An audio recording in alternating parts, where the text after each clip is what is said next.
and welcome to No Such Thing as a Bad Movie podcast. I'm April Atmansky, and I'm here today with Justin DeClue and Colin Cunningham. And this week we have quite a doozy to discuss. We should probably get right into it because this movie is crazy. This is baffling. And Justin, you told us about this movie. You sent us the trailer. How the hell did you hear about this? So I stumbled upon this just because someone posted a Letterboxd review. And when I suggested it this week, I had forgotten that I had actually suggested it like when we started the podcast, but it was such a massive endeavor at 2 hours and 17 minutes that I was like, maybe I'll save it. And then I completely forgot about it. Yeah, well, back when we were doing 2 movies an episode, it was just like 2 hours and 17 minutes. That's just too long. So we'll have, but now now we have all the time in the world to. Yeah, to we're under quarantine. Movie. So what is, how many weeks have we been in quarantine? 6 weeks. 6 weeks. Yeah. Yeah. And you know, the craziest thing about this movie is that it doesn't have a cult following. Like looking on Letterboxd, it only has like 11 reviews. It's and true. Like 3 of them are from friends of mine that I showed the movie to. It's true. The thing about this movie that's so crazy is that it seems like the word hasn't gotten out yet. Yeah. And I think it wasn't available for a while, and now it is. It's on streaming services, so anybody can watch this thing. Yeah, it's called Deadly Lessons from quote-unquote 2006. And a.k.a. the Legend of Simon Conjurer. Or Conjurer, as they call him in the movie. But I was reading more about this. I think it was on Letterboxd. Somebody was giving a little bit of background information on the movie, and they're saying that when, I guess, the trailer came out, people had heard of this movie, but could never find it. Apparently, it just opened in New York and just played for, I don't know, a week or two. Probably a week, yeah. And it just disappeared, and then the trailer came online, but nobody could find the movie, so everyone thought it was just an internet hoax. That this movie actually didn't exist and this was a fake trailer. The reason I think people think it's fake is because the most notable thing is it has Jon Voight in a fat suit. Yes. In what looks like something he would wear if he was doing like an SNL trailer. Exactly. Yes.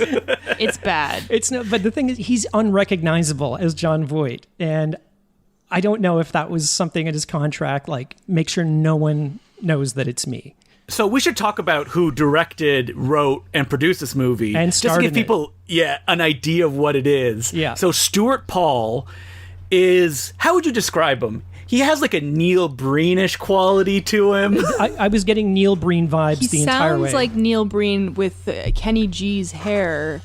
No, he sounds like Jerry Springer. That's I said he looks and sounds like Judd Hirsch. I don't really get that, but maybe a little. Look at Judd Hirsch, and then he's so unappealing. Yeah, he's really ugly. Physically as a leading man. But what's great about this movie is that, like any ego project, it's about how amazing he is and how he is the best in the world. Yes. And those are usually the best bad movies and B movies, these vanity projects. And this one is no different. He's basically Jesus. And it's such a slick movie. Like, for people who have not seen any stills of the trailer for this, it is almost absurdly expensive looking for what it is. Oh, it looks shot like on film. Yeah, it looks like a total Hollywood studio movie. Like an older one. It looks legitimate. It looks like a real movie. It was done, I think, in 2004 or 6, and then it came out later, but so it has like a slightly dated look to it, but like the cinematography is great. They had real cinematographers, real composers. Yeah, I mean, I said that it looks like somebody gave Neil Breen $30 million and a professional crew. But Neil Breen, or in this case Stuart Paul, still does not understand how movies work. No. Yeah, especially in the writing aspects. And just the pacing and the arrangements and the characters. Of scenes, and just how long the scenes go on in this movie. Oh my god. This movie they go on so long. This movie is 2 hours and 17 minutes. It really doesn't need to be that long. So the film opens with Stuart Paul being brought to a classroom to, I guess, help them in their fear of flying. I don't know why this is such a big issue. I don't know. Justin, I think he teaches this class. Like, this man who looks like a child molester is like a first grade teacher. And let me tell you, this do you opening think so? scene. I thought thought he was just coming into the class. That's what I thought, but where's the teacher No, then? it was the nurse who was visiting him. So first of all, the movie starts out with narration from apparently Marlon Brando in The Wild One. We're going to meet this character later, but you don't know that when it opens. And he's talking about his mother, who is this nurse walking down the hall in this preschool, and then she goes into this class and sees this teacher. Okay, so this opening sequence is the most disturbing thing in the whole movie to me.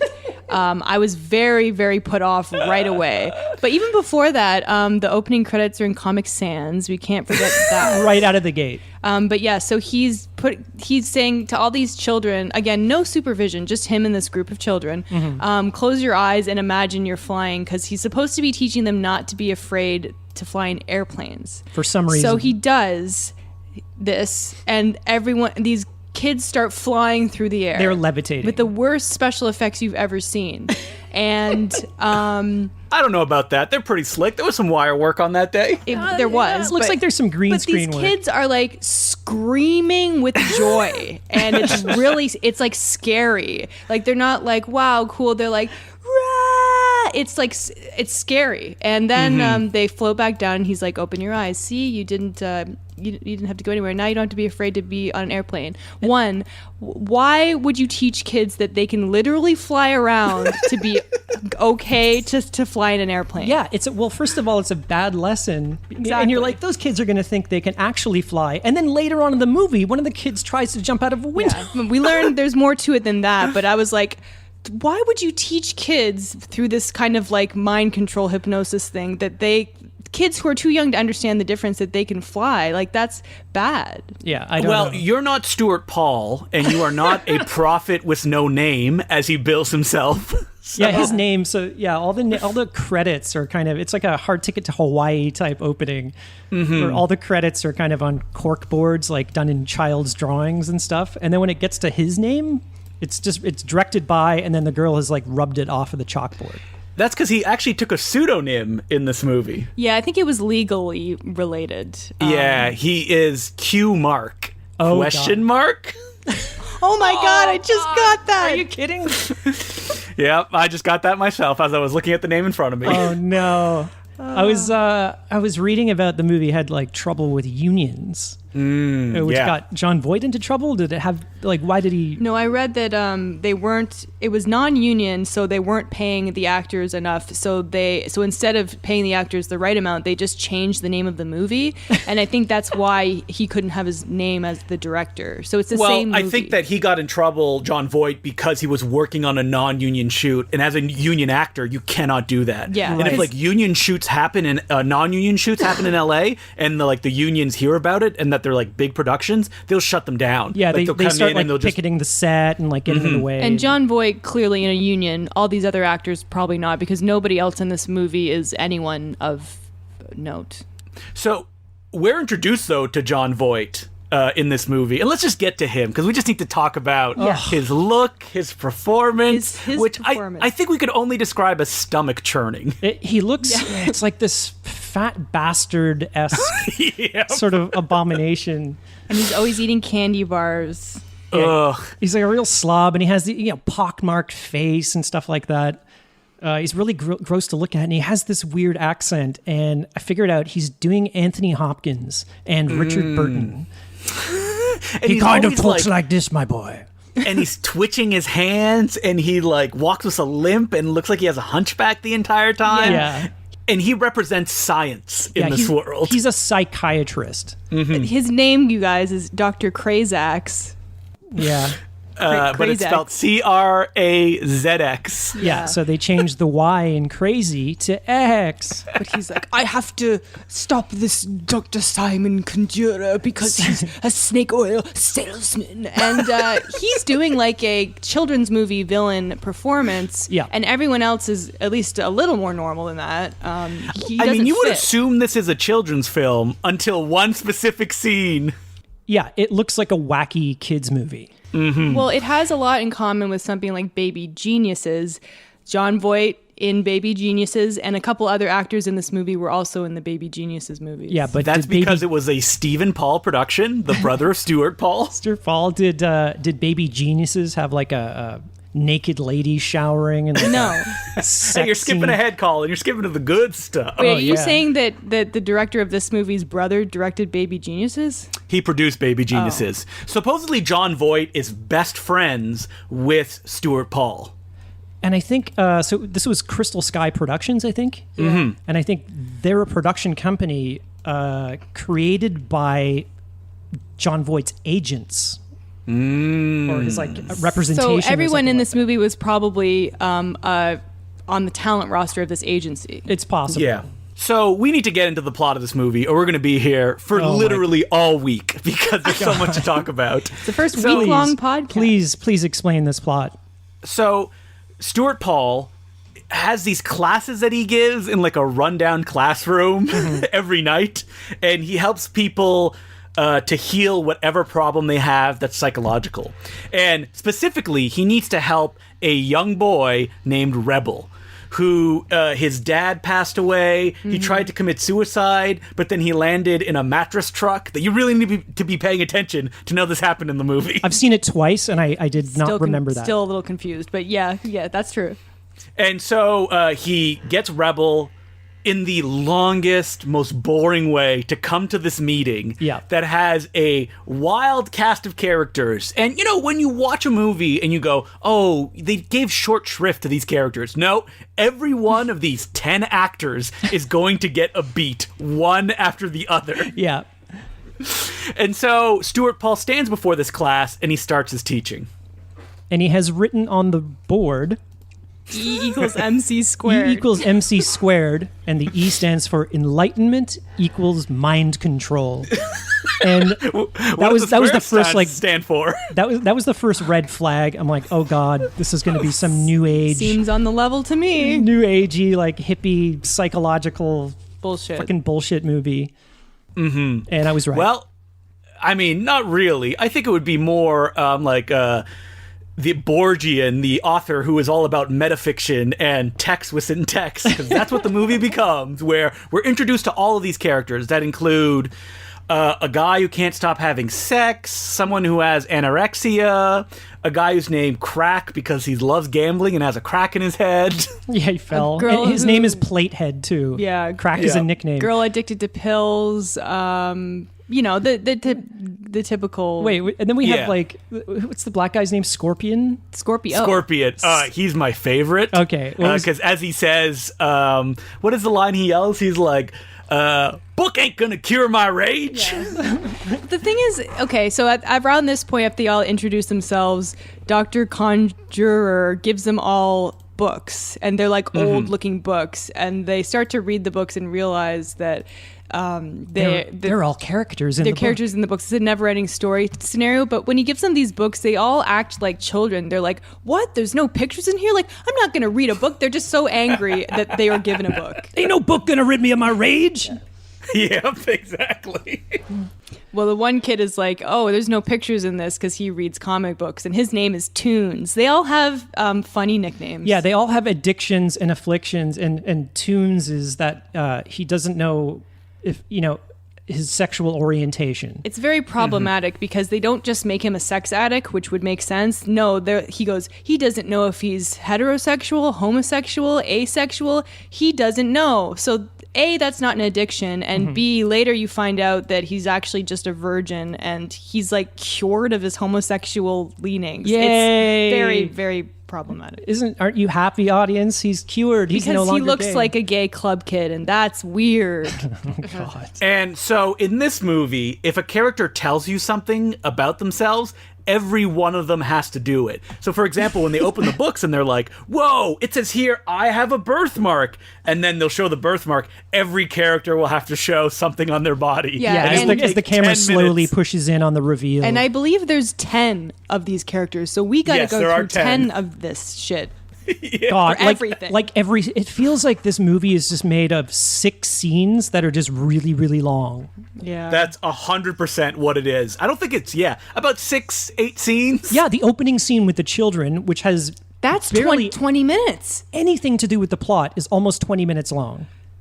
It does have to do with the plot, Colin, because it's revealed that one of the kids that right. he taught not to be afraid of flying jumped out of her window and died. Or so they think. But then we realized that John Voight actually pushed her off a building and murdered her. And she's 8 years old, and they show her body on the ground. I think one of the cops is like, ugh, I hate when the murderers are young or something like that. No, he says, man, I'm so sick of murder, especially young murder. Great line. And this movie is so slick too. You see, like, the camera's always whipping around and pushing in and It has doing energy. a bunch of It's crazy like stuff. It's like a music video. Yeah, it's trying to interject, energy into this movie. Well, whenever a character has like a reveal about themselves or something, it'll like zoom in on them with the sound effect, like a whoo. And then they do a flashback. So all of their addictions, issues, all sort of stem from childhood trauma of some sort, usually from like bad parents. Yeah. At one point, Simon Conjurer, Conjurer. uses his energy beam to like knock Scorpio 30 feet into the air. Yeah. Oh, that's right. Yeah, he pushes him He like flies through the air. Now, It's revealed later how he does this, but I guess we'll get to that. But then Scorpion, he's like, how did you do that? And he's like, oh, I took some self-defense class. It's like, no, that's superhuman strength. Yeah. Yeah.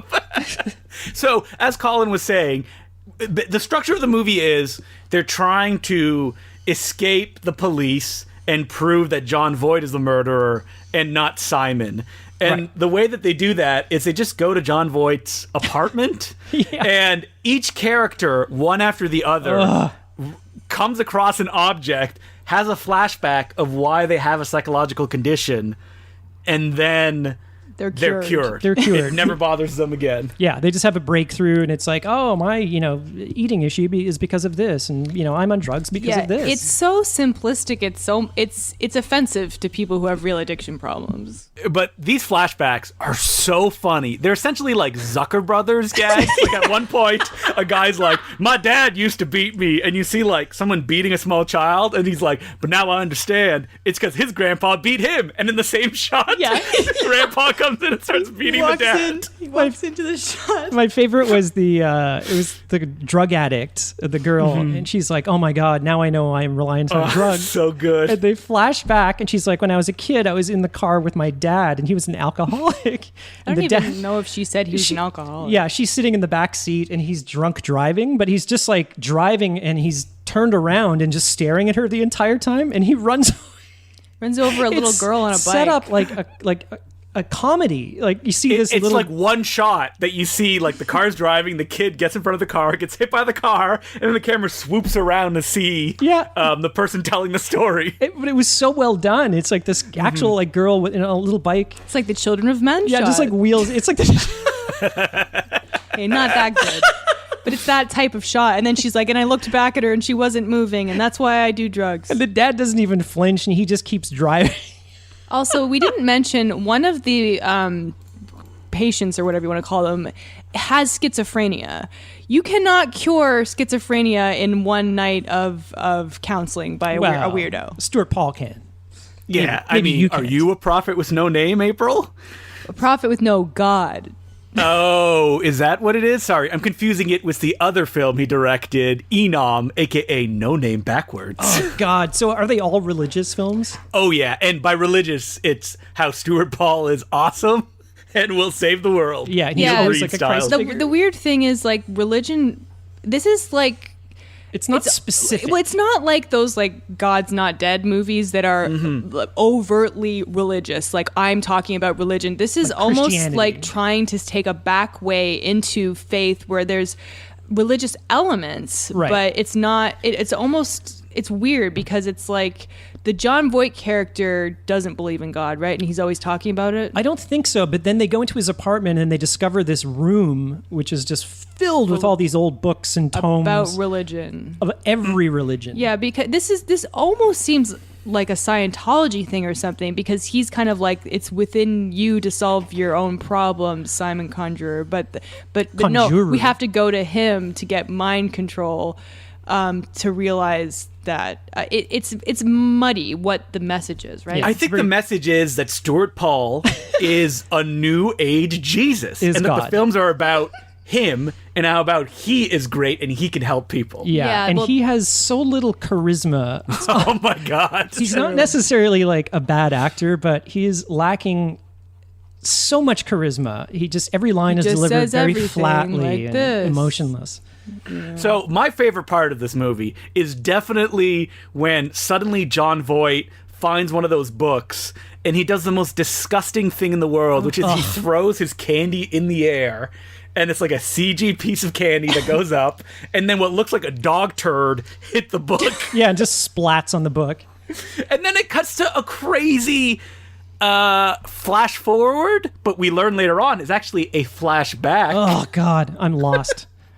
Where Jon Voight and Stuart Paul have a sword fight. Yeah, I understand the flashback thing now. Jon Voight has like a automated plank that extends from the roof of his penthouse. The railings come down and this plank extends over the street. So, it's sort of implied that he was the one who pushed this 8-year-old girl to her death. It's not implied. We see it. He admits it. But then, so he makes Stuart Paul walk this plank and he's got a sword and stuff like that. But he's got a sword and a gun. Does he do this so often that he needs this plank? Yes. Yes. That's my favorite part, man. Like, is it never, it's not suspicious at all that, all these falling deaths of children happen under Jon Voight's apartment? It's very weird. Well, yeah, now that I think about it, so that little girl lived in Jon Voight's apartment because we see him toss her off his roof where he lives. I think maybe he just drags her up to the top or something like that. Yeah. I don't know how did he kidnap her? You know what? There's a lot of questions that aren't quite answered. Oh my God. It requires multiple viewings to get all the nuance in. And so, like, there's scenes in this movie where Jon Voight is just fondling a giant, like, flaccid penis statue. Yeah, and then, he lifts the... Honestly, if we mention all the crazy stuff that's in this movie, we'll be in here all night. And then what does he do? He kind of strokes the penis statue, and then the penis kind of lifts up, and then it's like a safe that he has a gun in. Yeah. And then, so they all hide when these cops also come into the apartment. So everyone is breaking into Jon Voight's apartment. Is this your favorite part, the snake? It's not my favorite part. Oh, man. That's not your favorite part? I watched that part 3 times. Yeah, he has a big glass case, and he's got a snake inside. And then there's this giant button. It says, like, Epicurious Delights. And one of the cops, like, presses this red button. And it drops a squealing CGI piglet into this tank. Right into the snake's mouth. Right directly into the snake's mouth. And the snake becomes CG and swallows this thing whole. It is some of the worst CGI I've ever seen. We spend so much time with these cops. And it's like, is the movie not long enough? This movie has too many characters. There's 2 cops that have the same goatee, so they look like twins. And they have, like, witty banter. Well, it's like they're trying to solve the crime too, but they don't really get anywhere. And it's like, why are we wasting time? Why are we here? Yeah. It's an experience, Colin. You need to experience the whole world of... All right. Well, as far as like my favorite part goes, I think I have to go back to Jon Voight. I'm just going to go with like his performance in general because it's really, really funny and it's so over the top that I can't even like look at it and not laugh. Like it's like he's trying, like this is a children's movie performance. He's in another movie. Whoa, I almost knocked over my tea. But like when he's in that rooftop scene, he's like dancing back and forth and like with like glee at how mean he is. Also, he just murdered an 8-year-old child. And like earlier in the movie, he visits the dean of the school that Simon teaches at, which is another character, and he's like choking down these chocolate bars and she's smoking a cigar, so he's like coughing and he's like giving this insane performance. I can't, and his eyes are like bugging out of his head. It's so broad. Yeah. It's really something that it has to be seen to be believed, and everyone should see it. So he's kind of like meeting the dean for some reason, who's this like kind of young, attractive woman. He wants to shut down Simon. He wants to shut down Simon Conjurer because he says he's like peddling snake oil and pseudoscience and all this sort of stuff. And then when he leaves, the dean is still talking to herself, I guess. She continues talking after he leaves. She's like, I was a graduate of one of Simon's classes. And then she goes into a drawer and pulls out this picture. A framed picture of her and Simon Conjurer. And I guess they were lovers? He fucked his student. And another it's a really funny picture, too, that she reserved the whole drawer for. I know. Exactly. It fills up the entire drawer. And yeah, he's got his face pressed up against hers, and she looks really uncomfortable. But not as uncomfortable. We got to get to the shower scene. Okay, so John... Definitely Colin's favorite part, right, Colin? It's not my favorite part. I'll get to it. But this scene is so... It makes no sense whatsoever. And it's like midway through this movie, and they show clips of it in the trailer. And I'm like, wait a minute, this isn't a kid's movie? John Voight's character, Dr. Krazex, grabs a gun and he's like, I'm going to go kidnap the dean. And so all the students in Simon Conjurer go to the dean's house to kind of warn her. But the scene opens up with her naked, full on naked, having a shower in this sort of grotto. It's the most opulent shower I've ever seen. It's like this rock grotto, and it's got like the water is lit from behind, and we just hold on her showering for a very long time. And she's having a really good time showering. You see the boobs, she's rubbing herself all over. It is like... So, like, did Simon Paul... I keep saying his name, Stuart Paul. Sorry. It's easy to confuse the man and the character, for they are one. Did he, like, read the script and go, this needs a scene where I take my shirt off and show my slick abs? Yeah. Clearly he did. This is... well, come on. He's so attractive that women just can't help themselves around him.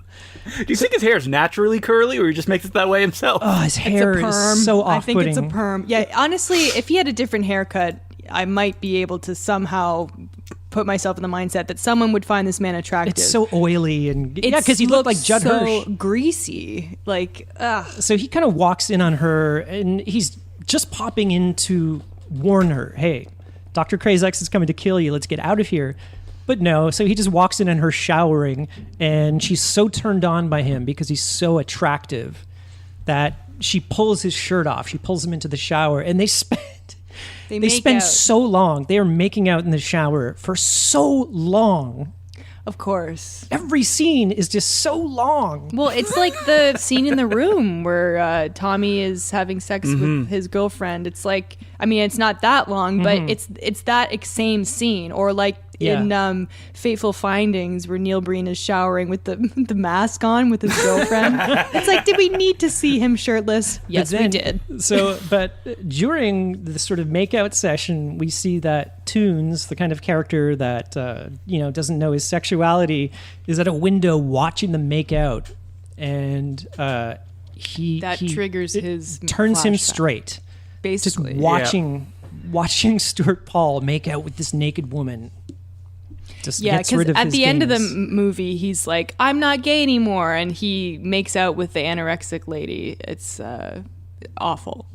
Yeah, and they make out so long that John Voight's character just shows up at the mansion anyway. In the shower.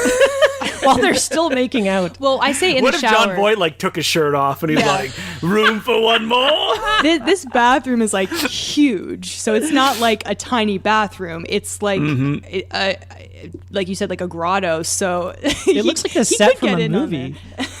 Do you think it's Stuart Paul's house? Oh, I think so. It's somebody's house because.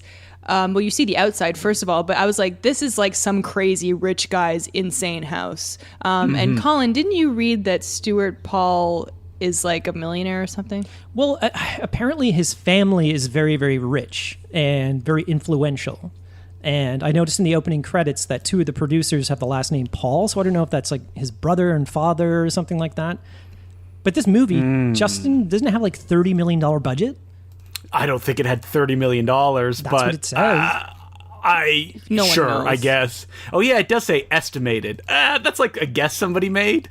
Oh wow, it was shot in British Columbia for most of it. In Vancouver. But just like Time Cop. But like obviously, my biggest question with this is how did this project get greenlit? And I know that bad movies get made and get money all the time, but this is on a whole another level. What's so baffling about this movie is how much talent and money is behind it, and it's the dumbest thing ever.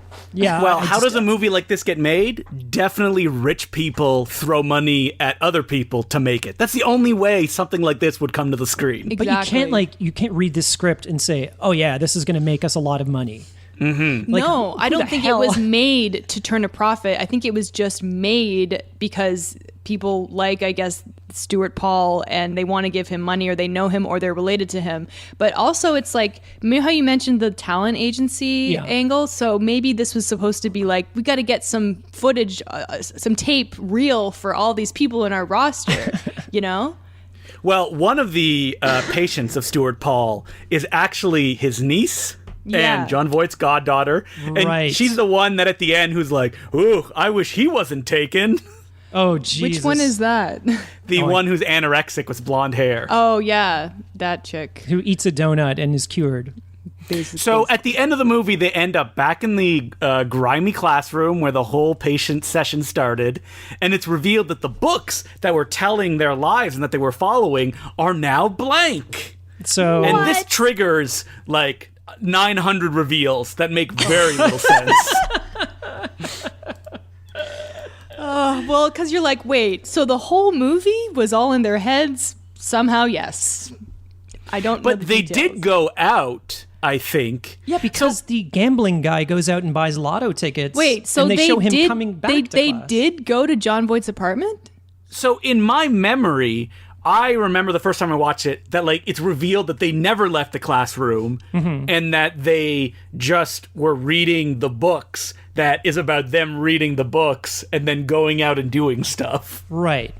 But then Yeah. the gambler went out to get lotto tickets, and he has them, and they kind of play But into I the thought plot. that they were jointly hallucinating being in Jon Voight's apartment because they all find objects that relate to their life, which is they're just Oh, no. imagining it. That's just bad screenwriting. Oh, God.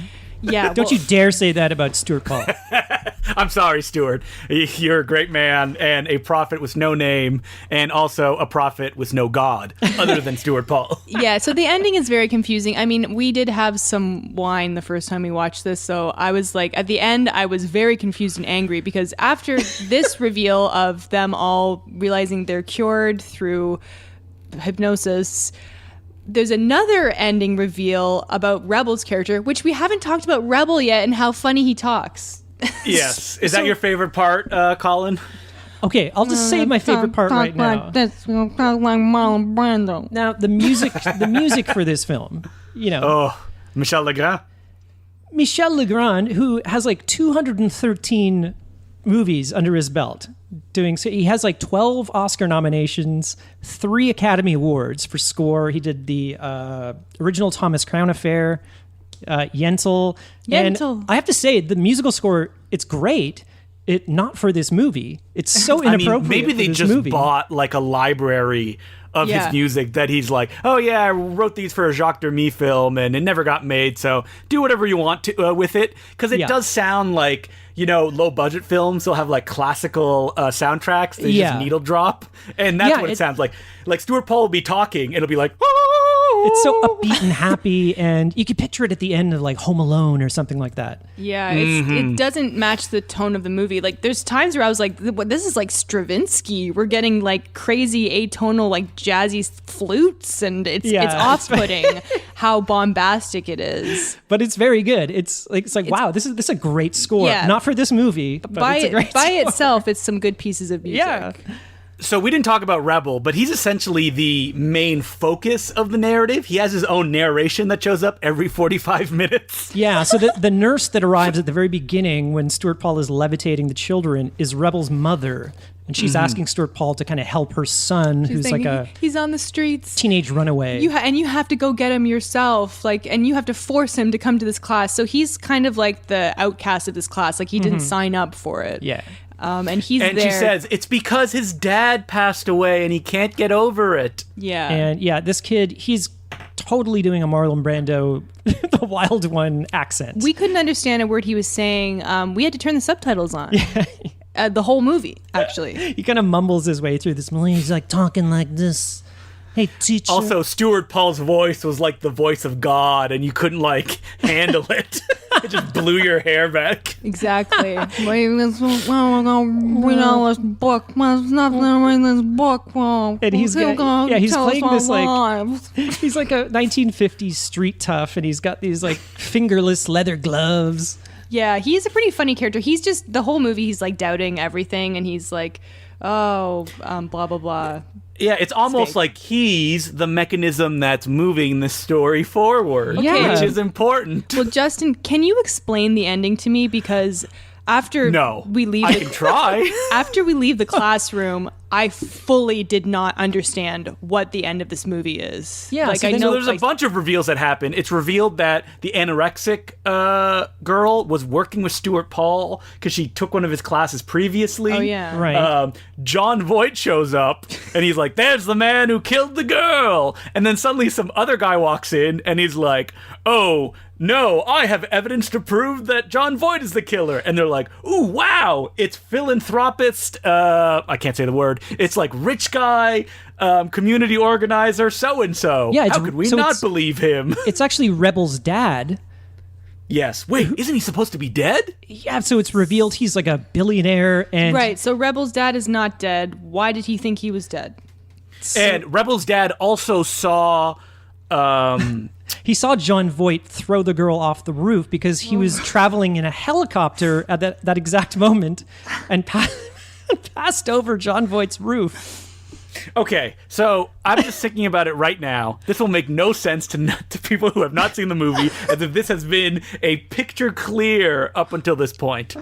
So it's revealed that Rebel does not exist. That Rebel was hypnotized and he's just a nice kid who helps down at the hospital. Right. And he was hypnotized to essentially lead the class, I guess. What? Yeah, because the Rebel character who lives on the streets, who's upset that his dad is dead, is not who this guy is. Because he's, after this scene, we're now in the hospital with his mom, and he's just helping out at the hospital. Okay, so I think I have it. Okay. I think it's implied that Stuart Paul himself was also hypnotized. Because remember, he finds that page in the book? Yes. And there's like instructions. So what may have happened is that John Voight killing that young girl happened before the movie started. Mm-hmm. Rebel's dad saw it happen, and to get Stuart Paul to solve his own mystery, he asked his wife to help his son, who was hypnotized by somebody else. What? Yep. Who hypnotized Stuart Paul? I don't know. Rebel but that's did. the assumption, because he opens the book and there's like instructions that he had never seen before. Yeah, I remember that. I thought and he's really shocked about it. I thought those instructions were supposed to be from Rebel, because wasn't he like, it's his handwriting or something like that? So maybe Rebel is the one that had set all this up and hypnotized himself to forget what happened. Wait. So then, the last scene in the hospital where the patient is floating, it seems like Rebel and his mom. Okay, so people are listening right now and they're like, wait, what? Someone's floating somewhere? Yeah. There's oh my more God. flying. The movie ends as it began. The woman from the beginning, the nurse, is treating a cancer patient, and she goes, "Close your eyes, imagine you're floating," and she floats, and the whimsical music happens. Okay, so now I understand. It's the mom that hypnotized Rebel. And she was working in conjunction with the dad for Stuart Paul to solve his own case that's against him. Oh, God. We cracked it, guys! Oh, my God. It still doesn't make sense. Now I have to go watch this again. Yeah, see, it's complicated. For a third time. Oh, no, it's like 6 hours and 45 minutes of my life. I forgot how many reveals there are just in that last scene. And then they the plate head, the gambler, he buys these lotto tickets, and then they all win, and then don't they end up winning like $31 million or something? But he donates all the money to the mother and family of the young girl that died, which made me really disturbed because I was like, wait, I thought that they were going to just explain that the young girl dying didn't actually happen, but it did. Yeah. So John Voight, the comical because he's fat bad. villain, is a child killer. Yes, and he is arrested, he goes to jail, where he starts writing the film we're watching right now. Oh, fuck. God. Does that happen? Yeah, he starts typing, and he starts typing, and the title is Prophet Without a God, which they say in this movie multiple times. This movie has problems on every level. It's just, oh God. So do you guys think that this will become a The Room or Neil Breen type phenomenon at some point? I think it should. Well, here's the thing. The Room and those Neil Breen movies are so... Part of what makes them entertaining is the incompetence. Yes. You've got horrible acting on another level. Terrible writing, incompetent editing and filming and special effects. This movie is very slick. It does have bad acting, though. It does. I would say like wooden acting. But and some all of the acting isn't terrible. Yeah, but I think this is more of a chore to get through, at 2 hours and 17 minutes, and it's baffling. It's baffling. But I think the argument for its fan success would be that it is like nothing you have ever seen. Because you don't see movies this bad within the context of a Neil Breen starring and writing and directing role. Yes. Yeah. Also, we haven't experienced this with a group of friends. I'm not sure how it would play with a group of people. Probably a lot better than just us sitting there watching it. We were just trying to make sense of it. But I mean, I was laughing at a lot of parts. Yeah, I think this is one of those things, if you played, in front of a crowd, it would just be people saying like, what? Every 5 minutes. I think it would play well. I think that with a crowd, they'd be like, we can't believe what has happened, because every scene is baffling. There's a CSI scene between the two cops and I guess a expert who can read through chocolate. He has some I don't laser... even know why that's there. He has a laser device, and it's like a bald man, but then they show the back of his head, and he's got a hair transplant scar across the back of his head. That was significant for some reason. And then the two cops that are there are pointing at it and laughing at it behind his back, but... And what's revealed in that sequence is that the scene where John Voight sword fights Stuart Paul on the top of the building took place in the past, not the future. Wait, so after that scene, which we mentioned, Stuart Paul falls into a mattress truck and meets Rebel. For the first time? For the first time. So he had met him before? But then at the beginning of the movie, he goes out and kidnaps him. Yeah.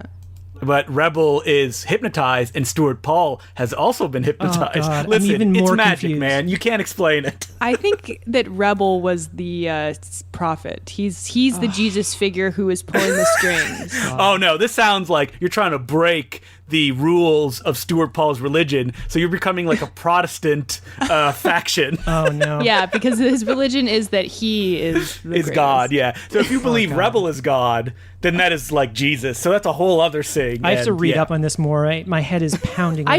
The thing is, I tried to do some research, and there's not a lot out there about this movie, because, like, most people haven't seen it. Well, the thing is, like, the title is very generic, Deadly Lessons, and I even searched for it, and like 6 movies come up with that title. Yeah. And the fact that it was made in 2004, but was released 10 years later in 2014. Right.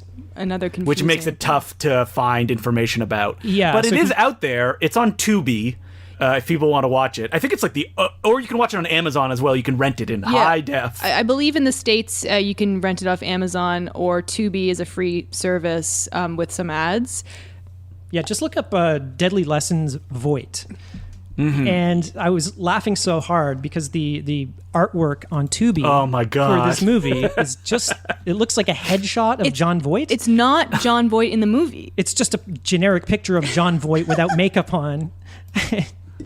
Which makes no sense. What's great is that there's another poster, which is the one that's on the DVD, I believe, which is John Voight's, like, it looks like he's been beaten up. Yeah. And that he looks like all bruised and terrible looking. Yeah, and he's in his fat suit. That's kind of the way he looks in the movie, but it almost looks like the person who did the cover was trying to make a reason for John Voight to look so puffy and weird. So he gave him bruises and a bloody nose. Yeah, they probably gave it to him and he didn't realize that he was actually wearing a fat suit and just thought he got beaten up. It's like, that's not John Voight.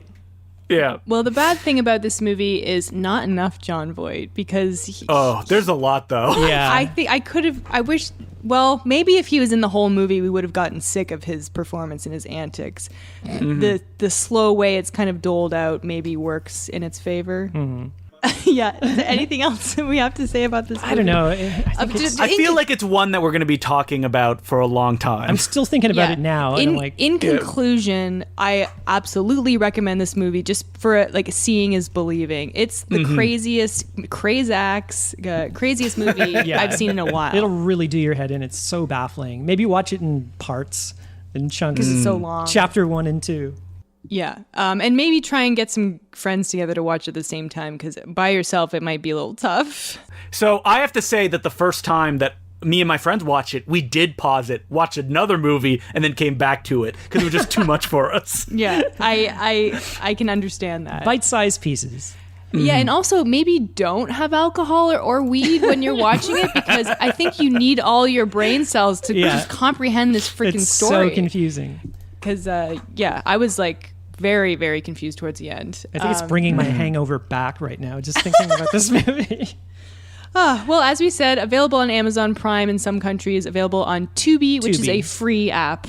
So check it out. Yeah, that's in Canada and the US, and you can get that on your Apple TV or whatever.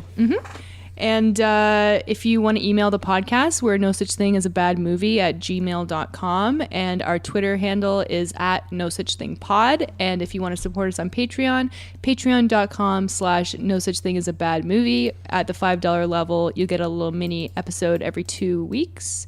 And next week is we did an episode on a Jean-Claude Van Damme classic, Time Cop. Produced by Sam Raimi. Oh. I guess he was just pals with JCVD after Hard Target. What? Sam Raimi worked on Hard Target? Yeah, you didn't know that? Sam Raimi's the guy who got John Woo to come to North America, and after John Woo handed in his edit, which the studio didn't like very much, Sam Raimi did reshoots on it. Like the scene where Lance Henriksen gets the grenade dropped down his pants is Sam Raimi shot that. That's hilarious. Wow, Sam Raimi is the producer that keeps on giving. Yeah, I think this Time Cop was one of the first movies I can remember him just producing. And now it seems like... I guess he just loved JCVD and John Woo, which is why he got John Woo in North America. That's amazing. That's all he does now is produce. Yeah. Well, anyway... he's coming. He's doing Doctor Strange. Yeah, too. Doctor Strange too. He's coming back. And by coming back, we mean that he is going to get storyboard artists who are going to do very close approximations of what he used to do. Oh. Do you think he still, got it?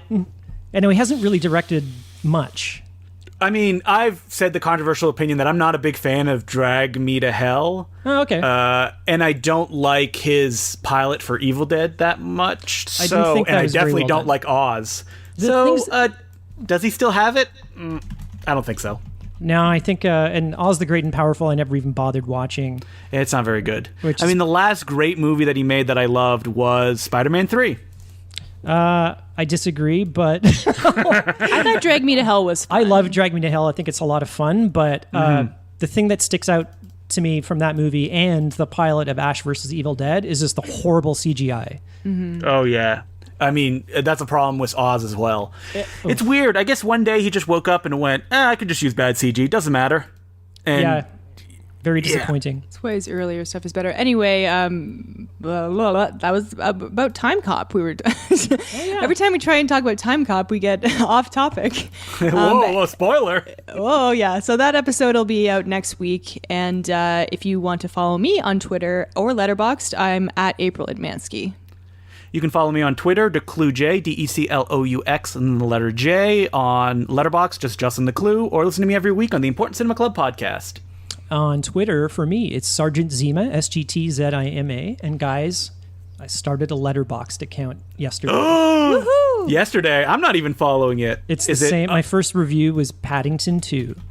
Oh, did you like it? Amazing. I loved it. Okay, because if you said that you didn't like it, I was going to be like...